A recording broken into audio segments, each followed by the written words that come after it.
नहीं, असल हम लोग के यहाँ जिस दिन से रोजा होता है उसी दिन से इफ्तार होता है। तो हर दिन 10, 20, 25 लोग होते हैं हमारे यहाँ। आज चूंकि हिसाब को दावत किए हैं तो जाहिर है कि कुछ ज्यादा लोग होते हैं। हाँ, हिसाब को दावत है। बिहार की 5 सीटों पर कल वोटिंग होला है राज्यसभा को लेकर के। इसको लेकर के एनडीए और महागठबंधन में रस्साकसी का दौर शुरू हो गया।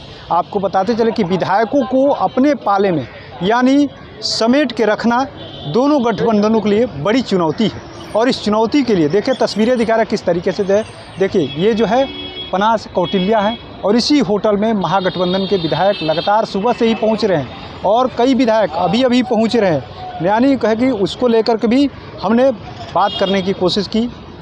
ओवैसी के पार्टी के विधायक दल के नेता है अख्तरुल इमाम यानी AIM के जो विधायक हैं अख्तरुल इमाम के आज इफ्तार का दावत इफ्तार का आयोजन किया गया।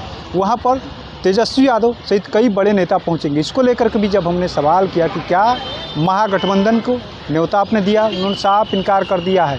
लेकिन कहीं ना कहीं अब पूरे महागठबंधन की जो एकजुटता जो है यानी ओवैसी की पार्टी पर निर्भर करे, क्योंकि अगर थोड़ी सी भी चूक हुई तो तेजस्वी यादव को झटका लग सकता है। वो पूरे बयान को सुनाते हैं। आखिर में अख्तरुल इमाम ने तेजस्वी यादव को क्या कुछ कहा।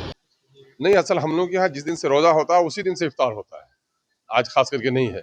तो हर दिन 10, 20, 25 लोग होते हैं हमारे यहाँ। आज चूंकि हिसाब को दावत किए हैं तो जाहिर है कि कुछ ज्यादा लोग हो जाएंगे। तमाम विधायक मौजूद नहीं, ऐसा नहीं।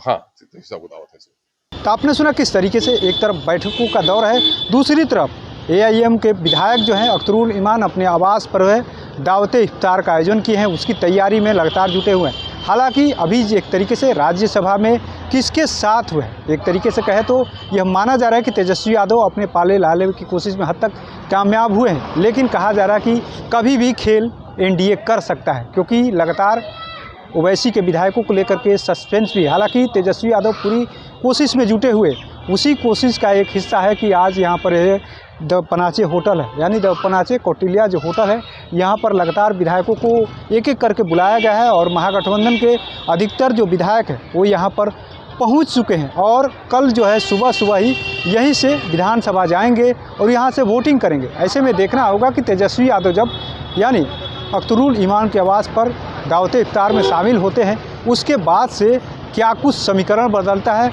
क्या अख्तरुल इमाम खुल करके महागठबंधन के साथ आ जाते हैं शाम को ही, या कुछ अलग रणनीति महागठबंधन बनाता है। क्योंकि लगातार एनडीए की तरफ से भी सेंधमारी की कोशिश हो रही है राज्यसभा सीट को लेकर के और बीजेपी का जो उम्मीदवार है वो 5वें नंबर पे है। तो कहीं ना कहीं बीजेपी और आरजेडी आमने सामने राज्यसभा सीट को लेकर के है। ऐसे में देखना दिलचस्प होगा कि आरजेडी और बीजेपी की जो सीधी लड़ाई मानी जा रही है इसमें कौन बाजी मारता है। NBC 24 के लिए पटना से कृपा शंकर।